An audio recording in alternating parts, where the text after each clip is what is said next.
the IEEE Young Professionals webinar. Today's webinar is on working with difficult people, leadership excellent part 4 given by Corey Atkinson. Sorry for my hiccup there. Before we start, I'd like to introduce myself and welcome you to the Young Professional webinar series. My name is Matthew Carius. I'm the webinar specialist with the IEEE MGA Young Professionals. I'm also the vice chair in Toronto for the Young Professionals Affinity Group there. And just for your information, IEEE Young Professionals will be hosting monthly webinars in 2014, and we have been sometimes more than one in any given month on effective communication leadership and some interesting technical talks as well. In terms of audience participation, please, during the webinar, type any questions you have into the question box below. You can, if you don't have a question, you can vote for your for the most popular question. But typically, all questions do get answered, and at the end of the webinar. And just a reminder, if you have a question, please just put it during the webinar, so that way your question will have a higher chance of getting getting answered if you wait till the end. So if you have a question, just type it right in the question box below, and Corey will be more than happy to answer it. So new name, new feel. Gold is now Young Professionals Affinity Group. The IEEE Gold was not instantly recognizable as a Young Professionals Affinity Group, which is exactly what we are. New name makes it easier to find more information and benefits relevant to young professionals, and we've had tremendous success with this new rebranding,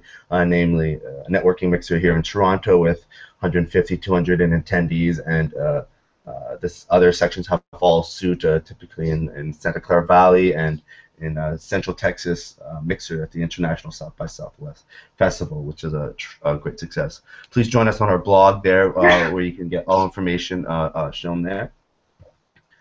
Connect with us online, please. We have two new career-based services, Mentor Center and Resume Lab, which I will be talking about at the end of the webinar. And please connect with us online. We have the website, their email, Facebook, where you can see all all upcoming events and webinars, Twitter, LinkedIn, and of course YouTube. Our YouTube channel, where all of our webinars are now posted for you guys to see. So getting right into today's webinar, Leadership Excellent Part 4, working with difficult people, to follow up from a webinar held in, I believe it was July, maybe even earlier than that, Leadership Excellent Part 3.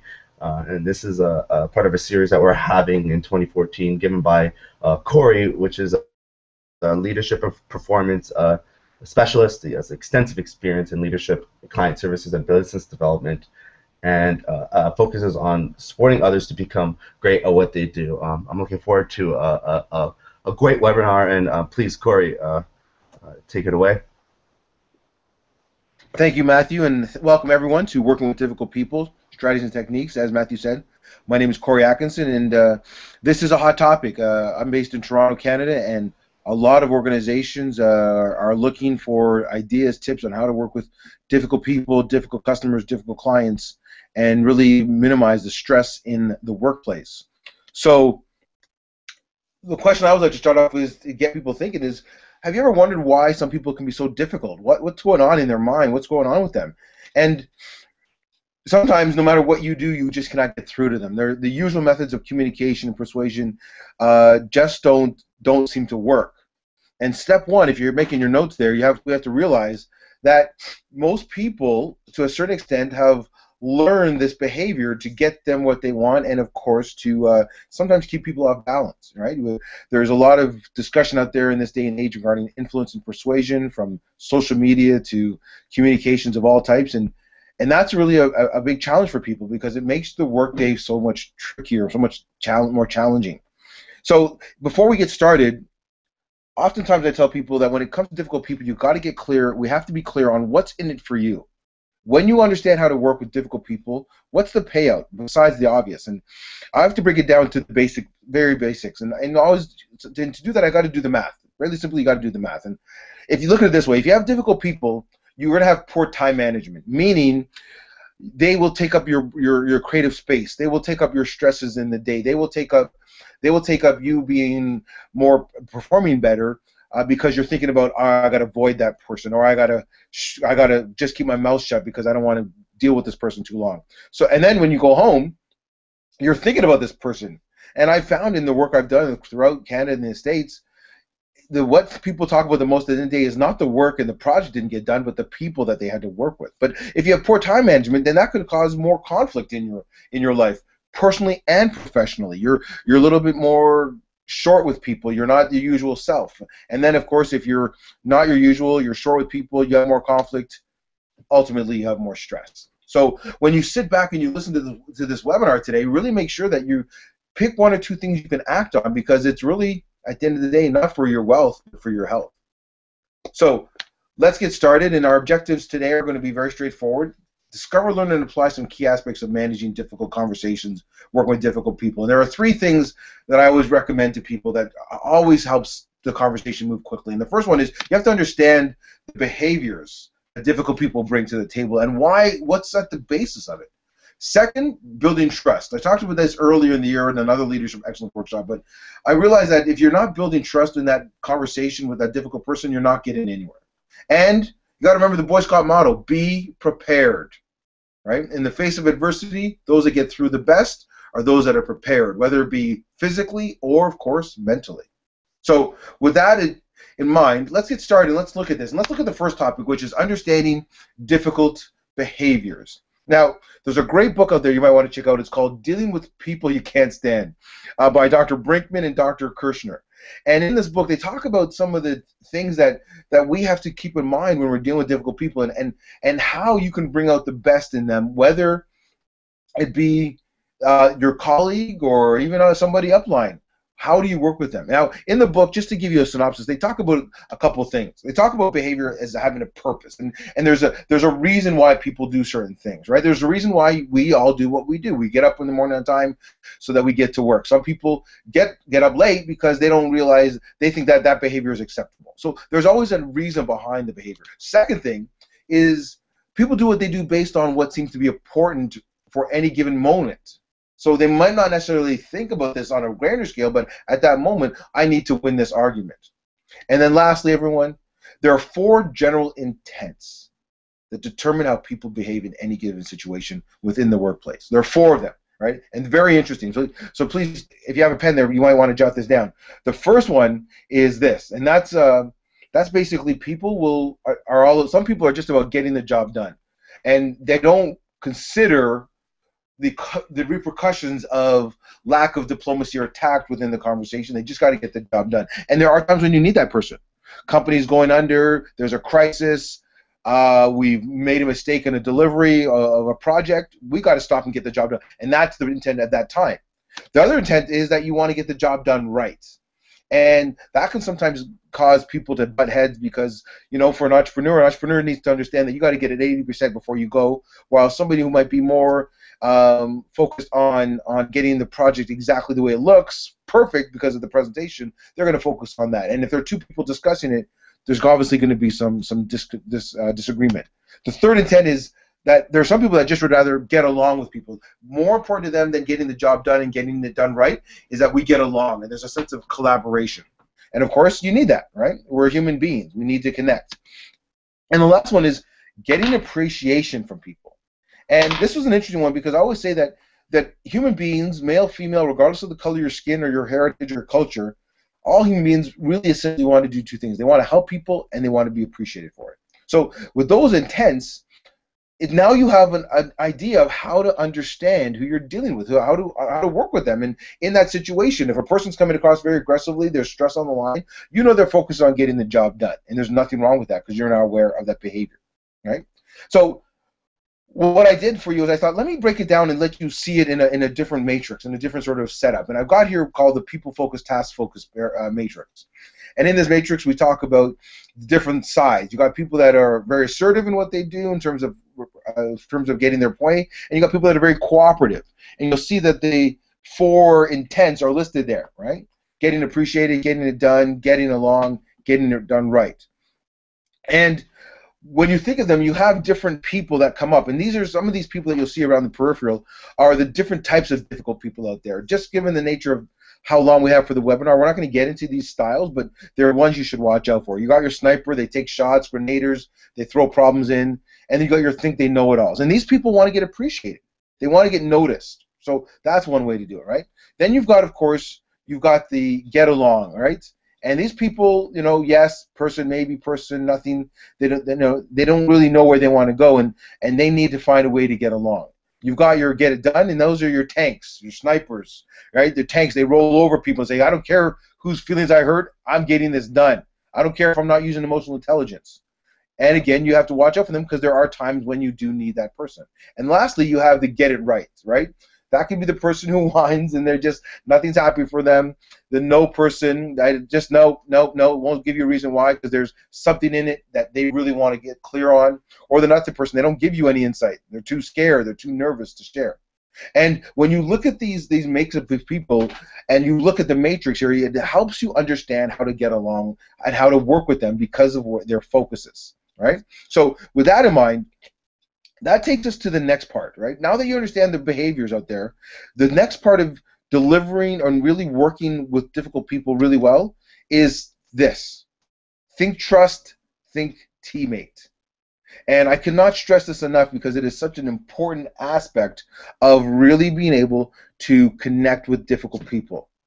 We are on a slippery slope, and as a matter of fact, a few years ago, this gentleman named Stephen Covey, the son of Stephen Covey, the author of The 7 Habits of Highly Effective People, his son, Stephen, also wrote a book called Speed of Trust. And in Speed of Trust, he talks about different characteristics that people have to have, leaders, managers, performers, employees. But then he also talked about what's called the trust equation. And in the trust equation, he said when trust goes down between an individual, speed goes down and costs go up. Right? So if I'm working with somebody and it's a department, for example, that's always a great example, and 2 departments are not getting along, everything takes longer, and of course that costs people, maybe not money only, it could be time, or of course worse, it could be energy. Remember I talked about stress earlier. Now when trust goes up, speed goes up, and cost, energy, time goes down. And there's a sense of mutual accountability that's stated within the conversation that you're not going to get in a conversation where there's no trust. So what does that mean? Well, the thing that I always tell people is to remember this quote. It comes from a gentleman, professor at Stanford named Patrick Lencioni, and he said in 2008, it's not finance, it's not strategy, it's not technology. It is going to be teamwork that remains the most important and ultimate competitive advantage because it is powerful and it is very rare. And that's very interesting. He said that in 2008. And if you look around the landscape of organizations, at all 4 corners of the world, there's a real push to understanding and getting people to work better. We've gone through a time and transition of it's all about me, and I think a lot of organizations are realizing that you can't do it alone, right? You can go fast on your own, but you go much farther with others. So in his book, Patrick Lencioni talked about a couple of things, and I gave you this definition of what do we mean by a teammate, right? And if you're having a difficult person, think teammate, not that they're difficult. And if they're a teammate, they're a member. You support them. We share. We give ideas. But the secret is how do we do it? And the secret to that is can we communicate clearly? So here's another graphic that I've shared with people, and I took it from Lencioni, sort of bridged it a little bit, and he said that at the end of the day, there are 5 things that get in the way of us not getting to where we want to go and not getting a great solution when you're dealing with a difficult person, group, or entity. And he said that one of the biggest things is that in this day and age we have an absence of trust. People don't trust one another like they used to. Consumers don't trust organizations. Employees don't trust the bosses, and sometimes the bosses don't trust their performers. And when there's an absence of trust, then the difficultness happens, and that's what's happened. We've had our own shake-up here in North America with regards to the economy and realizing that there's a lot of people out there that were taking advantage of those that didn't have as much, and thus the recession and so forth. So with that in mind, if we have an absence of trust, then we're going to be fearful of conflict. And that's because if myself and, say, a Matthew are working together and we don't trust each other, but there's some type of conflict between the two of us, because I don't have the skills, I don't trust him, I'm not going to approach that situation. I'm going to fear the conflict and then find somebody else I can rally around.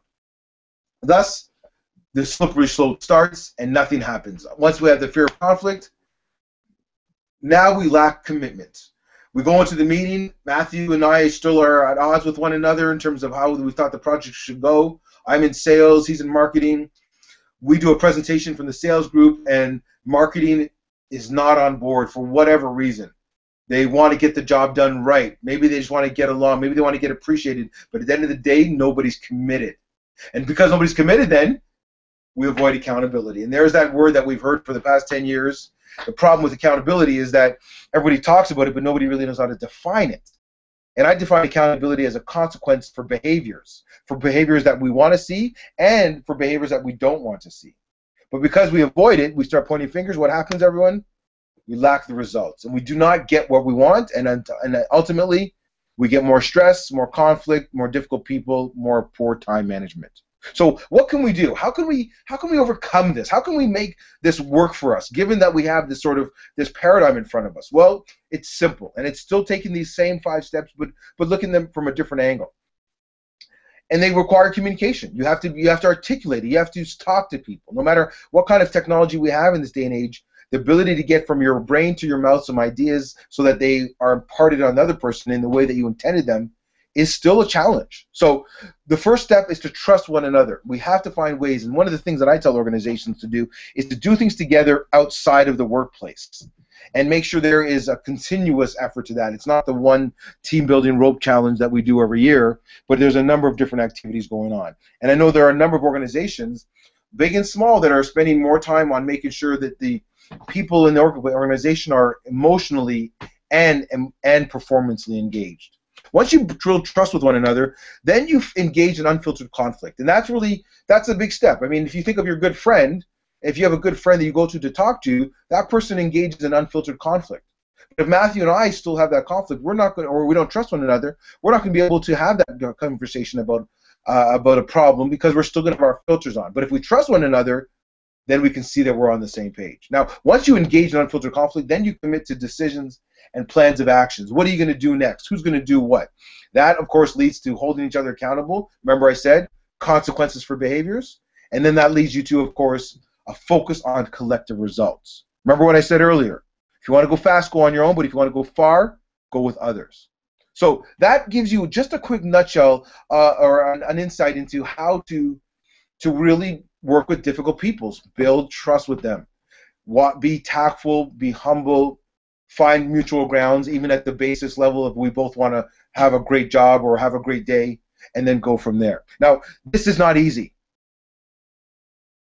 and I'd be lying to you if I told you it was. So, as you sort of walk away from this particular aspect today, keep this quote in mind. It takes courage to stand up and speak, but it also takes courage to sit down and listen. And very telling when you think of that, right? We often think that we have to get up and speak, but man, maybe I need to sit down and just listen. And if we listen better to our difficult person, difficult client, difficult group that we're working with, and we listen carefully, then it becomes a lot easier, and as a matter of fact, we can even become more persuasive. So where do we go from here? What's the next step? How do we sort of wrap all this together? And I always tell people, I used to be in Boy Scouts, I'll never forget it, be prepared. So to have a conversation with a difficult person, you got to do a couple things. You got to do a little bit of prep work. You know what I mean? If you're an athlete, you do a lot of training. If you're an opera singer, you do a lot of practicing. If you're an actor, you rehearse your lines.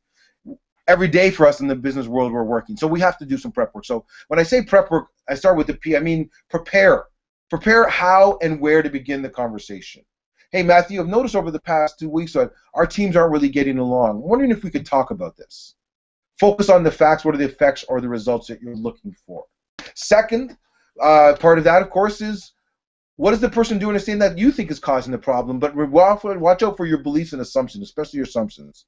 Once you prepare, remind yourself of what your key interests, wants, values, or needs are. What's in it for you, right? I mean, that's a big part of it. Is you've got to get clear on what's in it for you. And if you write that down, you make a clear note of it, the rest naturally flows. And when we talk about remind yourself, of course, what are you hoping to achieve from this conversation? Is it within your control? Is it productive? Is it even possible? Once you reminded yourself of what you're going through, Then you have to consider the expectations of that difficult person you might be working with. You have to think about what are their interests, wants, values, and needs. You also have to think about, what could they say that might get under their skin? What's your backup plan if things don't go well? And what do you have to lose if you keep pushing the envelope? And what do you have to gain if you maybe say, maybe today wasn't a good day? And lastly, pinpoints. We're in a busy world. Get to the point is really the mindset of many people. We're constantly putting out fires and juggling 15 things at a time. So focus on the interest and the outcomes that you'd like to see from the conversation, not the personalities, which is hard because that's the way we label people. But that's the step. You have to focus on the interest and outcomes. And also, of course, keep it simple. Be accurate in your conversations. Be brief in terms of what you're saying, and be clear in what you want to get across. Remember the ABCs, and you'll be fine. So that is basically the essence of a successful conversation with a difficult person. You can imagine we could go much deeper with the different styles that are out there in terms of the whiners, the tanks, and so forth. And there are tons of strategies on that. If you want more information, you can always contact me, Corey Atkinson at dimensionsofleadership.com. I'd be more than happy to give you some insight into dealing with some of those personalities we talked about earlier. But when you prep, you put yourself in an opportunity, put yourself in a space that helps you create trust and helps you become a powerful communicator, which at the end of the day, remember everyone, reduces stress. So that's the essence of it. It comes down to being able to have a good conversation, and yes, we have to have technology, but we have to make sure that we work at it, right? And it takes time. So here's my sort of last piece of the puzzle. Organizations and teams that can think differently about how to manage conflict, how to work together, will be the ones that lead faster and better and manage change more effectively, and studies have shown they're more healthy. So again, the what's in it for you is on the screen. So in a quick recap, ladies and gentlemen, to deal with difficult people, understand their behaviors, what are their intents, think trust, think teammate, and always be prepared. So what can I tell you to go get some information? If you're here in North America and you even want to go online, there's 2 books out there. There's Difficult Conversations, How to Discuss What Matters Most, and you'll see them there by Stone, Patton, and Heen. And another good book is Crucial Conversations, Tools for Talking When the Stakes Are High.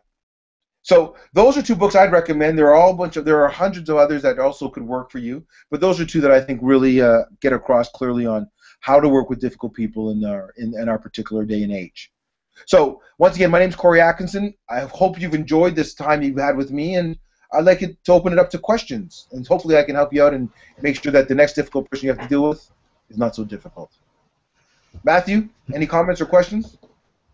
Perfect. Great talk, Corey, and some very good insights. We actually have a couple questions right now. The first coming from Shiming in Canada, and for everyone else on the webinar here, please add your questions to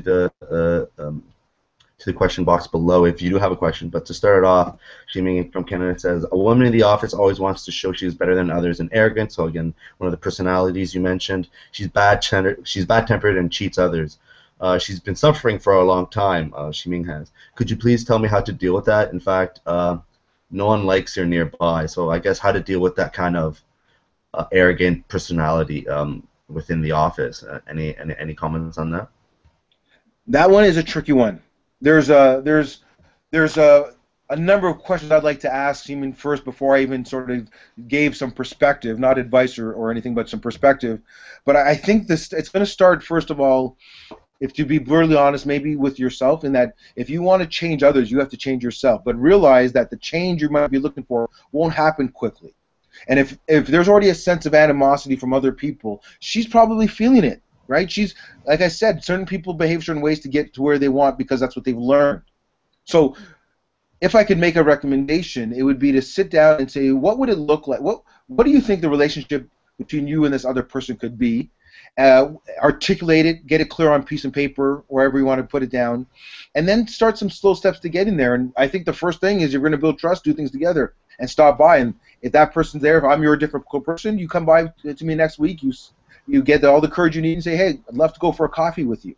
If that's too much, just start a little touch base once in a while and do your best to reach out, because you might find that this person has been burned in the past and thus the behaviors, and if everybody's noticing this, then that might be an issue. The second thing, of course, though, is you have to be resilient.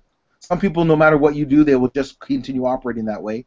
So you have to make sure that you manage that interaction with her as best possible.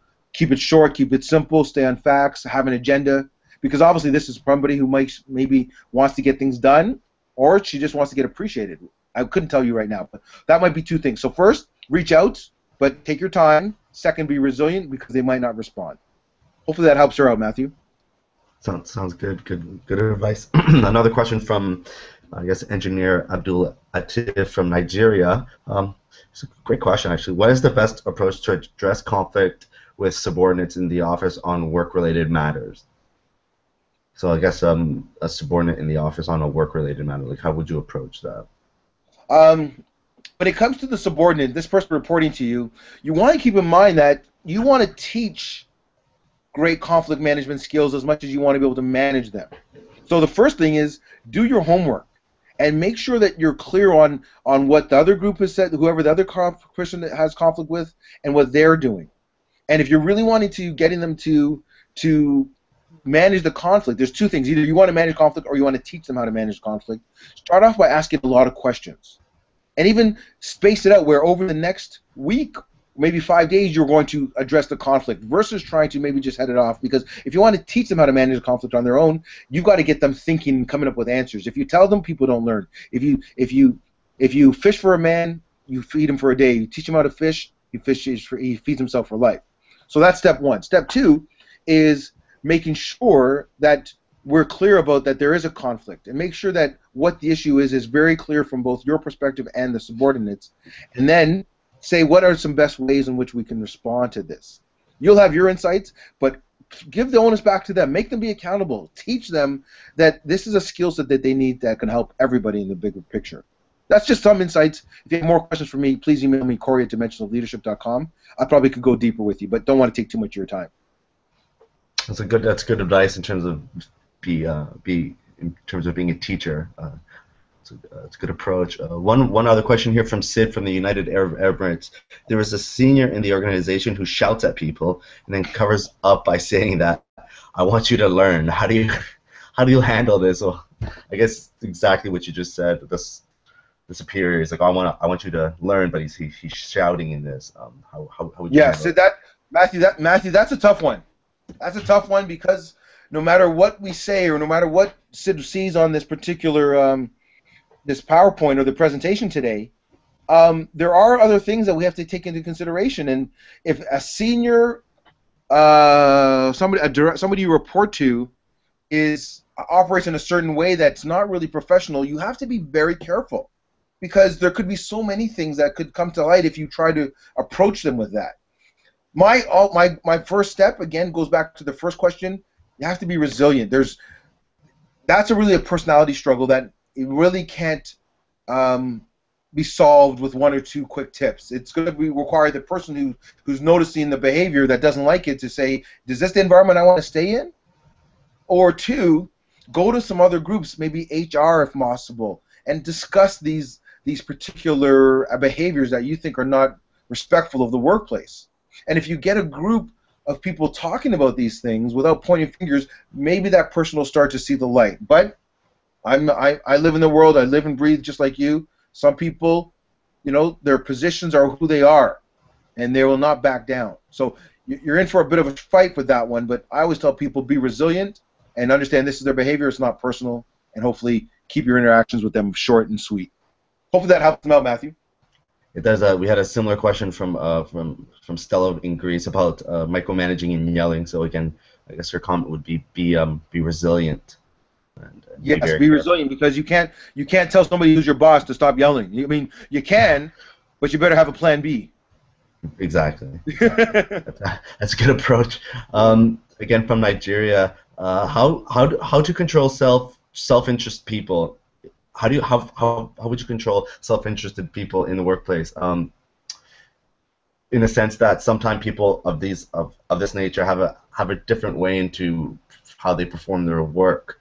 So I guess the self-interest personality. How would you deal with that? Well, with the self-interest personality, a little bit of an ego there. That's again a trickier one. That's also very tricky. And there are no easy outs with this one because that person might have some history there. Maybe they're on a particular plan. So my first recommendation for that person who's dealing with that self-interest person is to always approach it from what do you see out of this? And I'm wondering if there's a way that we both could get what we want. So they approach it from a real point of any conversation is really about a negotiation of ideas and next steps with a self-interest, because you want to have a give and take. And in a great negotiation, you want to at least understand what's in it for them. They might not care about what's in it for you, but if you understand what's in it for them, it makes your conversation much more powerful, because now you're ready to influence them. And to influence them, you're going to have to be competent in what you do, consistent how you approach things, and show us genuine concern that it's not I want to win or you want to win, but we want to win. Take some practice, because, again, you're trying to change behaviors in other people who have no idea that they need their behavior changed. So better to change your behaviors and your tactics so that you're more nimble and able to flexibly work with them. Hopefully that helps them out, Matthew. So yeah, this is a great conversation. An interesting question from Gouda from India, and you mentioned a little bit on appreciation. So in this situation, the Gouda's boss is way too selfish and always takes the credit and gives the others in the team, I guess, none. So zero appreciation in that case. How would you handle that? Once you in a situation when you have zero appreciation. Again, there's a number of factors there. The boss could be the boss that she's referring to, or the person that's referring to that person could have their own personal objectives or their own agenda at stake. They're the boss, so they might bring personality and ego to the table. I mean, you're going to have people that's what they aspire to. They want to control others, but they don't realize the setback. The other part is you'd want to start to do some reading. And you'd want to start checking out books that have to do with the power of employee engagement. Because when you start to notice that, you'll notice, and you don't have to look far when you look at companies such as Starbucks in the United States or our friends at Google around the world, right? Google's now famous for the way they treat their employees, not that they have changed their vernacular. When I want to learn how to do something, I Google it. So if we got Google here, you got Apple even, that gives a lot to their people in their stores, not to mention their employees in their head offices. They have performed well, and you can see that in the stocks, and you can see that in the way they've changed the world. So if you start reading and checking out and sharing books within an organization about the power of employee engagement, hopefully you'll subtly show this boss that, yes, thank you for leading us here, but don't forget that we have to acknowledge that there are people that helped you get there. That's a great start. Hopefully that helps them, Matthew. Perfect. And just a follow-up from that again, from Nigeria, would kind of link to this question. How, in terms of appreciation and motivation, in terms of to try to do that with money in some cases, like a cash reward, cash appreciation, I guess. What's your view on that? Well, that's a tricky. That's another situation again, these are awesome questions because there's so many different ways to look at it. But when it comes to appreciation, everybody gets appreciated in a different way. Our workforce of the 30-year-olds right now and the 40-year-olds, those that are in the workplace right now, regardless of the corner of the world, obviously it depends on culture and tradition in terms of the way business is done in different parts of the world. We want more than just money sometimes. We want to be acknowledged for who we are. Remember I said earlier, people want two things. They want to help and they want to be appreciated. So money is good, but money doesn't work for everybody. So that's like, I want to reward you this way, but I don't want to be. But the person you want to reward doesn't want to be rewarded that way. Thus the conflict. Thus they see you as difficult and you see them as difficult. So how do you get over that? You ask them how they want to be rewarded, or you say, I got some ideas on how to reward people. Would this work for you?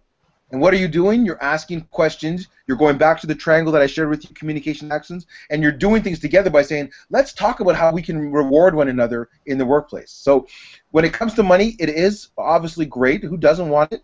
But the question is, it might not be for everybody. So instead of assuming, ask. Perfect. Again, hopefully communication. Those answers helped everyone, Matthew, but I don't want to keep anyone on the line too much longer, so if they have questions for me, please email me at Corey@dimensionalleadership.com, and we can talk further, Matthew. Sounds good. Sounds good. Corey, thank you again for hosting this webinar.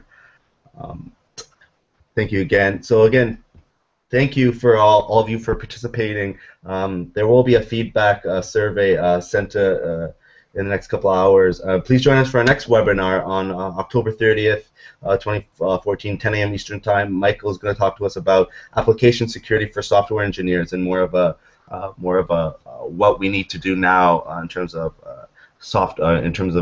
security for apps out there. Again, two new career-based services, the Mentor Center and the Resume. Please check them out for all young professionals, free of charge with your IEEE membership. Resume Lab, how do you fine-tune that resume so that you can actually have a great looking resume that stands out from the page? And then the Mentor Center, if you're a specific type of engineer in a certain field and you want to get connected with somebody in a different part of the world and help you and actually have them help you build your professional skills needed for the job that you want. Again, the Mentor Center is there for you. Please, if you have any suggestions for other professionals, young professionals, products and services, email us and check us out on the web there. Again, thank you everyone for participating in this webinar, and hope to see you again soon. Thank you.